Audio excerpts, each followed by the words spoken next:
Word problem में start किया जाए।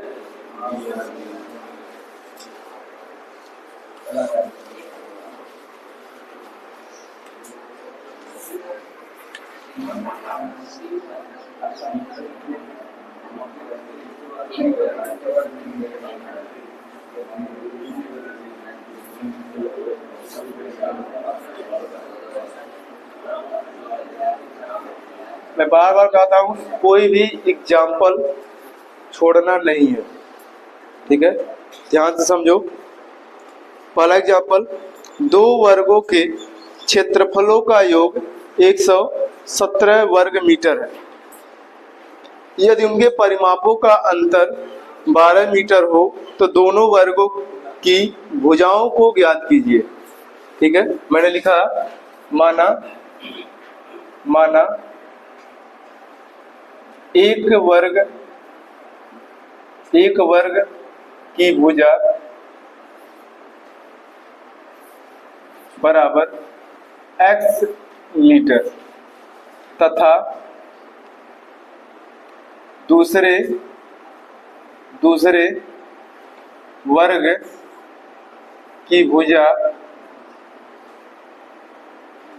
बराबर y मीटर।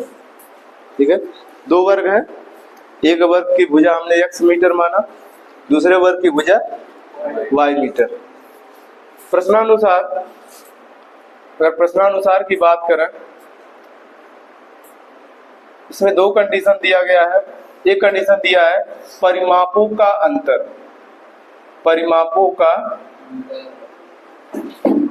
अंतर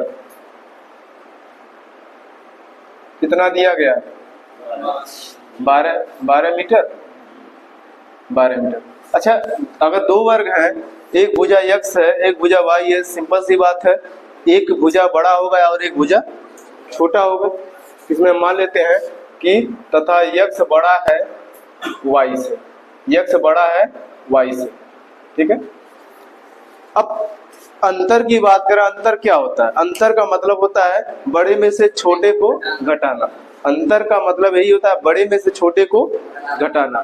तो परिमापों का अंतर। अच्छा, एक चीज बताओ, वर्ग का परिमाप क्या होता है? वर्ग का परिमाप 4 गुणे भुजा। ठीक है, 4 गुणे भुजा, तो 4 गुणे x, ये पहले वर्ग का परिमाप होगा, माइनस 4 गुणे y दूसरे वर्ग का परिमाप होगा, और दोनों का अंतर कितना है? 12। दोनों में 4 कॉमन है क्या? अगर 4 कॉमन लेंगे बचेगा x माइनस वाई बराबर 12। 4 से कटेगा 4 तियां 12। x माइनस वाई बराबर कितना आया? 3। x बराबर क्या हो जाएगा? y plus 3। ये समीकरण नंबर 1 आया। कोई दिक्कत तो नहीं ना? एक और कंडीशन दिया है, दोनों के वर्गों का क्षेत्रफल का योग। ठीक है, क्षेत्रफलों का योग दिया गया है, क्षेत्रफलों का योग।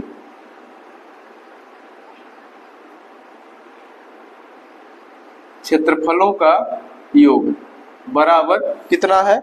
117 वर्ग मीटर। यही तो दिया गया है। दोनों वर्गों के क्षेत्रफलों का योग 117 वर्ग मीटर। वर्ग का क्षेत्रफल क्या होता है? भुजा का वर्ग। यही तो होता है ना। भुजा का वर्ग मतलब एक वर्ग की भुजा x है, एक वर्ग की भुजा y है। पहले वर्ग का क्षेत्रफल क्या हो जाएगा? x स्क्वायर, दूसरे वर्ग का क्षेत्रफल y स्क्वायर। दोनों का योग कितना है? 117। अब x बराबर कितना आया है? y plus 3। इस x के जगह पर हम क्या रखेंगे?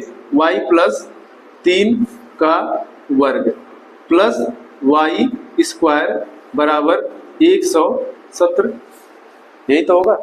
x बराबर y प्लस 3 है, हमने x के जगह पर x का मान रख दिया, कितना आया? y प्लस 3 का whole square plus y square बराबर 117।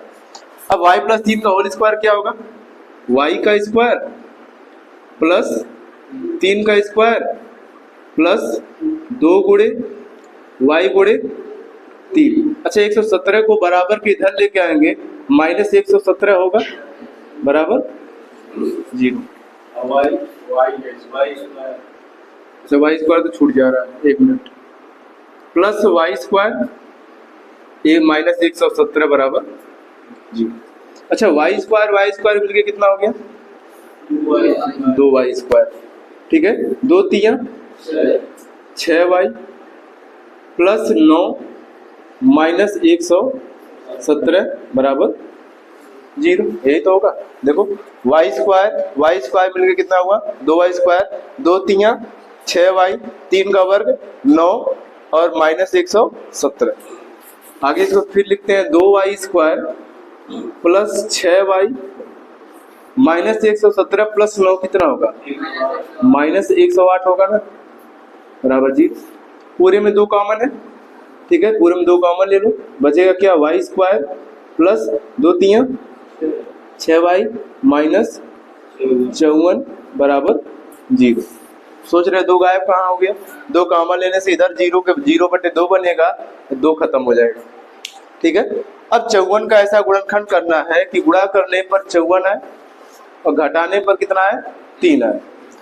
क्या होगा 9 6 54, 9 में 6 या 3 होता है ना, y square plus 9y minus 6y minus 54 बराबर 0। यहाँ कुछ कॉमन है क्या, y कॉमन है तो बचेगा y प्लस 9 माइनस 6 कॉमन है, बचेगा क्या y प्लस 9 बराबर 0।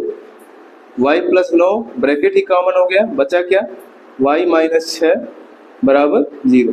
अच्छा इससे मान तो ऋणात्मक आएगा, बचा क्या y माइनस 6 बराबर 0, y बराबर कितना आ गया 6 मीटर। अच्छा हम y किसको माने थे, y किसको माने थे, y दूसरे वर्ग की भुजा, दूसरे वर्ग की भुजा कितनी आ गई 6 मीटर, और x बराबर कितना है y प्लस 3, यही है ना, तो 6 प्लस 3 बराबर 9 मीटर। ये क्या आ गया पहले वर्ग की भुजा, ठीक है, पहले वर्ग की भुजा 9 मीटर और दूसरे वर्ग की भुजा 6 मीटर।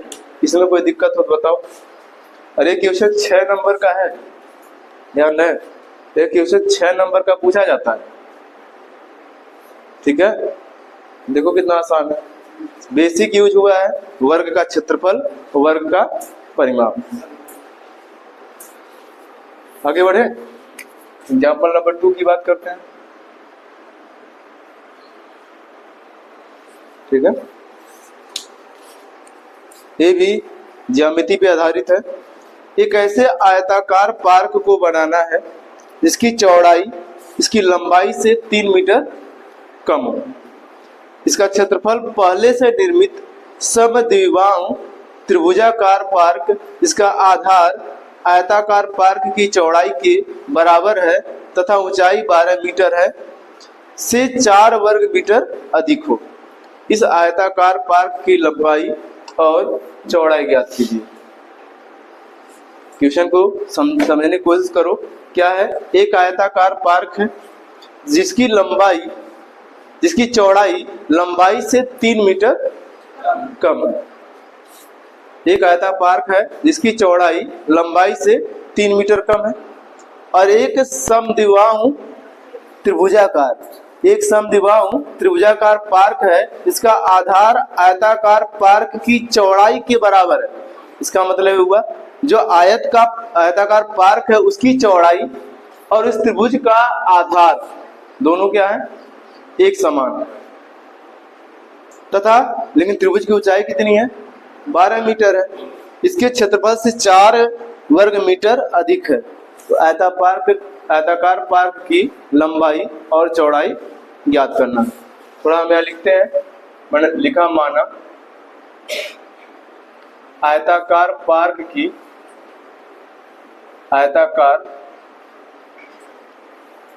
की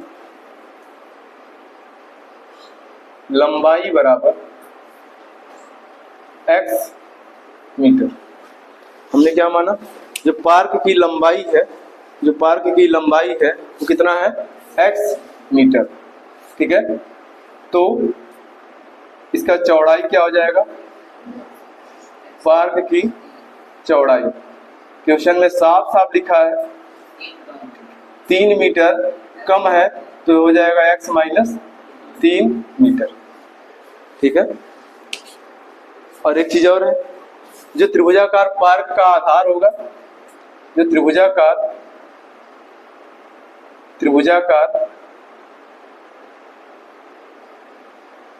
पार्क का आधार, जो त्रिभुजाकार पार्क का आधार होगा वो कितना होगा, x माइनस 3 मीटर होगा, क्योंकि साफ साफ क्वेश्चन में लिखा है जो त्रिभुजाकार पार्क है उसकी आधार की लंबाई उस आयताकार पार्क के चौड़ाई के बराबर है।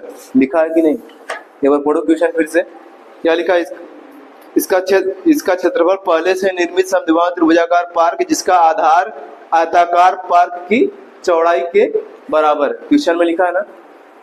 ठीक है, अब इस त्रिभुजाकार पार्क की, जो त्रिभुजाकार पार्क है उसकी चौड़ाई कितनी है, चौड़ाई करो, ऊंचाई, उसकी ऊंचाई कितनी है भाई, 12 मीटर है। ठीक है, अब हम प्रश्नानुसार की बात करते हैं। प्रश्नानुसार, इसको समझ जाओ, क्वेश्चन अपने आप सॉल्व हो जाएगा। प्रश्न में क्या कह रहा है, जो आयताकार पार्क का क्षेत्रफल है वह त्रिभुज के क्षेत्रफल से 4 वर्ग मीटर अधिक है। देखो लास्ट में लिखा है, ठीक है, जो आयताकार पार्क का क्षेत्रफल है वह त्रिभुजाकार पार्क के क्षेत्रफल से 4 वर्ग मीटर अधिक है। यहां मैं लिखता हूं, जो आयताकार पार्क का क्षेत्रफल, आयताकार पार्क का क्षेत्रफल के बराबर है किसके, त्रिभुजाकार पार्क का क्षेत्रफल, त्रिभुजाकार पार्क का क्षेत्रफल कितना अधिक है, 4 वर्ग मीटर अधिक है। ठीक है, इसमें कोई दिक्कत हो तो बताओ। अब यहाँ पर 2 चीज आ गया, एक आयत आ गया, एक त्रिभुज आ गया। आयत का क्षेत्रफल क्या होता है, लंबाई गुणे चौड़ाई, तो लंबाई कितना है, x है, चौड़ाई कितना है, x माइनस 3, यही तो है। त्रिभुज का क्षेत्रफल क्या होता है, 1/2 गुणे आधार, आधार कितना है, आधार कितना है, x माइनस 3 गुणे ऊंचाई, ऊंचाई कितना है, 12, अब प्लस ही कितना हो गया, 4, 2 से 12 कटेगा, 2 छक्के 12, कोई दिक्कत तो नहीं ना। यक्स का इन दोनों में गुणा करते हैं, यक्स का यक्स में गुणा होगा एक्स स्क्वायर, यक्स का 3 में गुणा होगा माइनस 3x बराबर 6 का यक्स में गुणा होगा 6x माइनस 6 3 18, और प्लस यहाँ पर क्या है 4। गलती से इन दोनों को काट मत देना, अगर प्लस 4 नहीं रहता तब कटता। ठीक है, अब देखो एक्स स्क्वायर माइनस 3x, ये 6x इधर आएगा, कितना हो जाएगा माइनस 6x होगा, माइनस 18 प्लस 4 कितना होगा, कितना माइनस 14, माइनस 14 इधर आएगा, क्या हो जाएगा प्लस 14 बराबर 0। इन दोनों को जरा जोड़ो भाई, एक्स स्क्वायर माइनस कितना हो जाएगा 9x और प्लस 14 बराबर 0। ठीक है, अब 14 का ऐसा गुणनखंड करना है, गुणा करने पे 14 है, जोड़ने पर 9 है, तो एक्स स्क्वायर क्या हो जाएगा minus 7x minus 2x plus 14 बराबर 0। देखो 7 2 9 हो गया और 7 2 14 हो गया।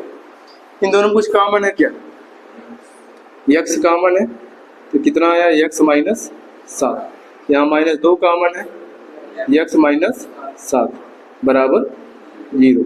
अगर x माइनस 7 कॉमन लेंगे तो बचेगा क्या, x माइनस 2 बराबर 0। अब यहाँ देखो दो आंसर आएगा। x माइनस 7 बराबर 0 करेंगे, x बराबर क्या आएगा 7, और x माइनस 2 बराबर 0 करेंगे तो x बराबर कितना आएगा 2। अब ये प्रॉब्लम है, हम आंसर कौन सा लेंगे थोड़ा सा चेक करते हैं।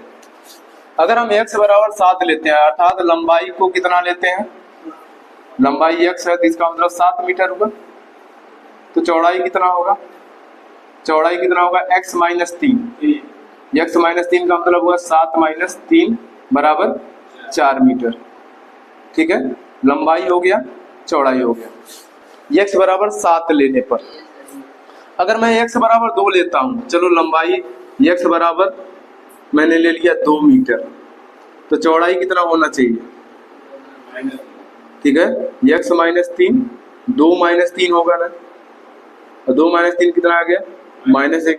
लेकिन लंबाई कभी ऋणात्मक नहीं होती, लंबाई कभी ऋणात्मक नहीं होती, यानी दूरी लेंथ कभी निगेटिव नहीं होता, लेकिन चौड़ाई तो माइनस में आ रहा है, और चौड़ाई माइनस में आ रहा है, इसलिए ए वाला आंसर क्या हो गया गलत हो गया, और ए वाला आंसर क्या होगा सही होगा, और ए क्या होगा इस क्वेश्चन का।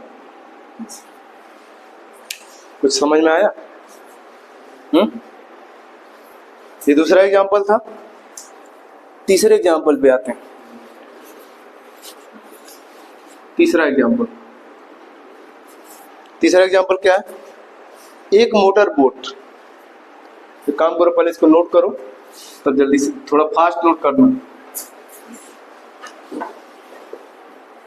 तो देगा।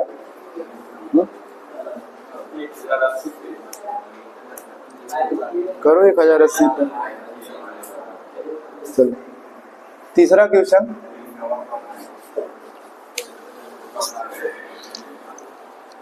एक मोटर बोट जिसकी स्थिर जल में चाल 18 किलोमीटर प्रति घंटा है।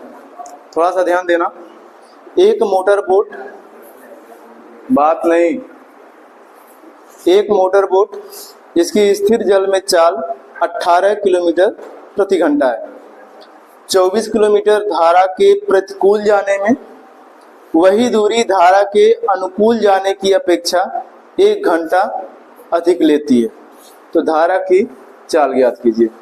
सबसे पहली बात इसमें जो दिया उसको नोट करते हैं। स्थिर जल में, स्थिर जल में, स्थिर जल में बोट है अर्थात नाव है, नाव की चाल, स्थिर जल में नाव की चाल कितनी है 18 किलोमीटर प्रति घंटा, 18 किलोमीटर प्रति घंटा। ठीक है, ज्ञात क्या करना है, धारा की चाल, तो हम लिखते हैं माना धारा की चाल, धारा की चाल बराबर x किलोमीटर प्रति घंटा। ठीक है, स्थिर जल की चाल क्वेश्चन में दिया गया है, धारा की चाल को हमने क्या मान लिया x। अगर मैं कहूं नाव की प्रतिकूल चाल क्या होगी, प्रतिकूल चाल कितना होगा, हम स्थिर चाल से धारा की चाल को क्या करते हैं माइनस करते हैं, क्या हो जाएगा 18 माइनस x किलोमीटर प्रति घंटा। अगर मैं कहूं नाव की अनुकूल चाल, नाव की अनुकूल चाल,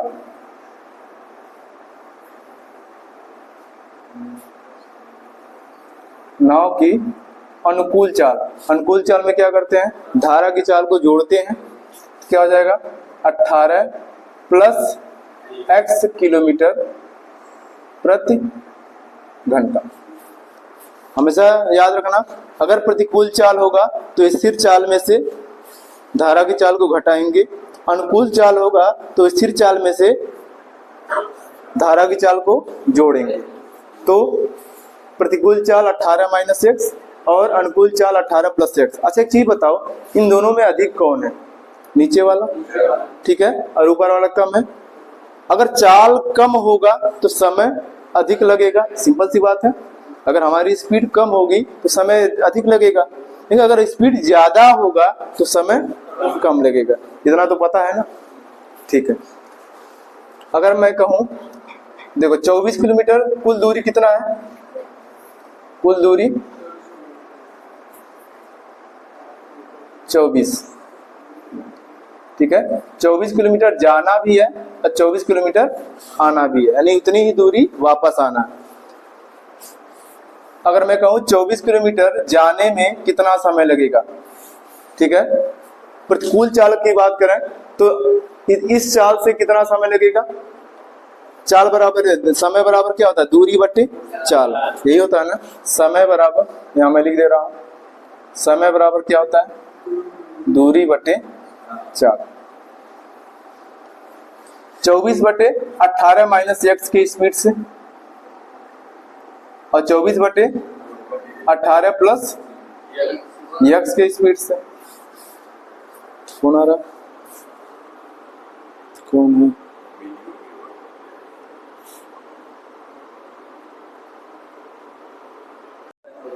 चलो देखो, 24 किलोमीटर धारा के प्रतिकूल जाने में दूरी बटे चाल और 24 किलोमीटर धारा के अनुकूल जाने में 24 बटे अनुकूल चाल। यहाँ भी देखो दूरी बटे समय हुआ है, यहाँ भी दूरी बटे समय। अब यहाँ पर देखो चाल क्या है, यहाँ पर क्या है, चाल कम है, यहाँ पर क्या है, चाल कम है, तो क्या लगेगा, समय अधिक लगेगा।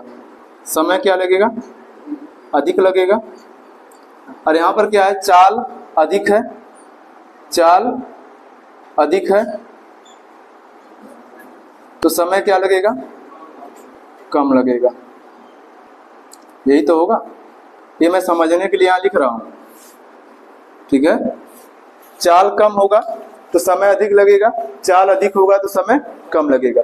अब यहाँ पर देखो, ये अधिक समय माइनस कम समय, अधिक समय माइनस कम समय, कितने घंटे का अंतर हो रहा है दोनों में, 1 घंटे का अंतर हो रहा है। क्वेश्चन में लिखा है, जरा ध्यान दो, क्या लिखा है, 24 किलोमीटर धारा के प्रतिकूल जाने में वही दूरी धारा के अनुकूल आ जाने की अपेक्षा 1 घंटा अधिक लेती है, यानी दोनों के बीच में कितने टाइम का अंतर पड़ रहा है, 1 घंटे का। तो धारा की चाल ज्ञात करना है, अब इस समीकरण को सॉल्व करना है। अच्छा, दोनों में 24 कॉमन है क्या, 24 कॉमन ले लेते हैं। जब 24 कॉमन लेंगे, यहाँ बचेगा 1 बटे 18 माइनस एक्स, माइनस यहाँ भी बचेगा 1 बटे 18 प्लस एक्स, और बराबर क्या है, 1। क्रॉस मल्टीप्लाई करते हैं, इसका यहाँ गुणा होगा, क्या हो जाएगा, 18 प्लस एक्स, इसका गुणा -1 में होगा तो क्या हो जाएगा, -18 प्लस एक्स, यही तो होगा। और बटे इन दोनों गुणा होगा, क्या होगा, 18 का वर्ग माइनस एक्स का वर्ग, और बराबर क्या है, 1। अच्छा, 18 से 18 कट रहा है, क्योंकि 18 प्लस में 18 माइनस में है। अब 24 गुणे एक्स और एक्स मिलके कितना हुआ, 2x, बराबर इसका गुणा यहाँ होगा, 18 का वर्ग कितना होता है, 324, माइनस क्या है, एक्स स्क्वायर। सबको इधर लेके आते हैं, बराबर के इस साइड क्या हो जाएगा, एक्स स्क्वायर, 24 दूना 48 एक्स, 324 इधर आएगा, -324 बराबर 0, यही तो होगा।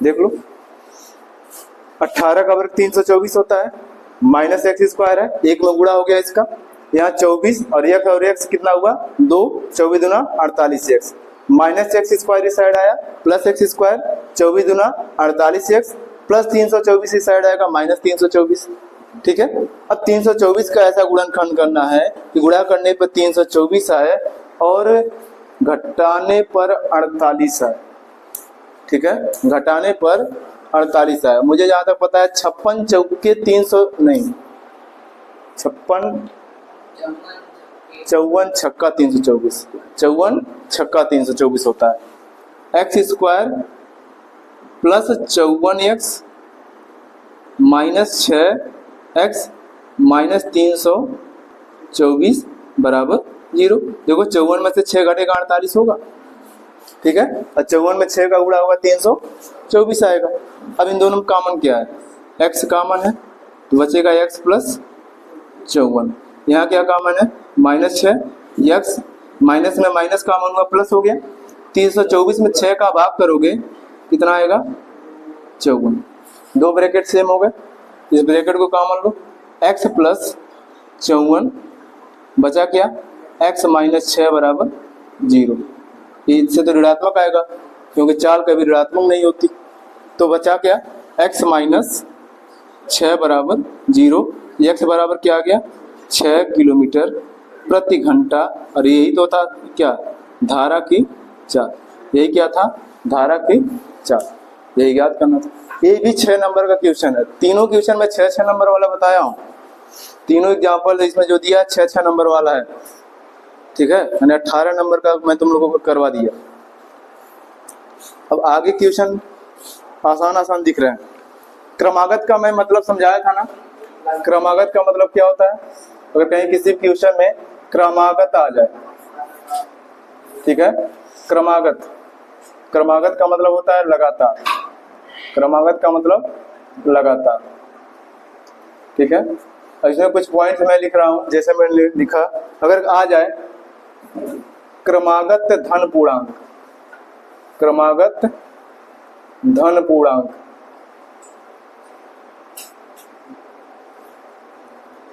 क्रमागत धन पूर्णांक, तो क्या लेंगे, एक x लेंगे, दूसरा x प्लस 1 लेंगे। अगर 3 संख्या है तो x प्लस 2 ले लेंगे। अगर पूछा गया है क्रमागत, ठीक है, सम धन पूर्णांक, सम धन पूर्णांक, तो क्या लेंगे, पहला x लेंगे, दूसरा x प्लस 2 लेंगे। अगर 3 संख्या है तो x प्लस 4। तीसरा मैंने लिखा क्रमागत, यहाँ लिखना था क्रमागत, फिर मैंने लिखा क्रमागत, क्रमागत विषम धन पूर्णांक, विषम धन पूर्णांक। तो इसके लिए भी जो सम में लेते हैं वही लेंगे, x लेंगे, दूसरा लेंगे x प्लस 2 और तीसरा लेंगे x प्लस 4, कुछ इस तरीके से, ठीक है। इसे नोट करो जल्दी से। अब पूरा एग्जाम्पल तुम लोग को करके आना है।